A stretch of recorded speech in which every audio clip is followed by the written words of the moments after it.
It's always difficult to carry those lessons that I've learned what I've learned and I've become who I am because of the struggle. But then you also don't want anybody to go through that. It's painful to see a family member, a friend who's struggling in that way. So I think the best thing we can do is realize that people are going to struggle. People are hardwired for struggle.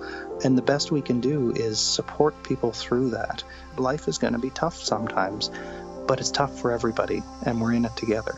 I do think a healthy relationship does have to include some conflict, because that's how you grow. That's how you challenge yourself. The point of life is to become the best version of you. And if your life partner is not challenging that out of you, I would say that there's probably a downfall to that as well. It is so much rewarding. And I mean, living a life where you just do like everybody else is doing, that's kind of simple, because no one will ever question you or argue with you. But if you live your life, which means being something totally different than what other people are, then you can be questioned, but people can also be inspired by you.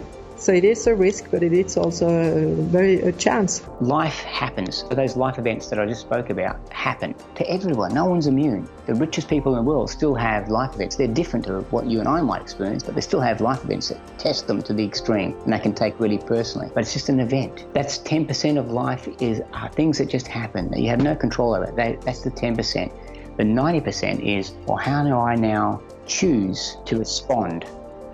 There is a world of strength, power, and beauty in trusting and believing in who we are. The answers are in the people all around you, the people you know, the strangers, the authors you read. So don't ever feel alone or like you need to be, in your own mind going through whatever internal or existential crisis. Reach out and ask for help from the people and the world around you. As bad as it may seem, as dark as it may seem, it can get better, and it does get better. And it comes back to that willingness to be vulnerable. We are our own masters. There are no limits to what we can achieve, and the connection we build within ourselves radiates out to then how we relate to other people.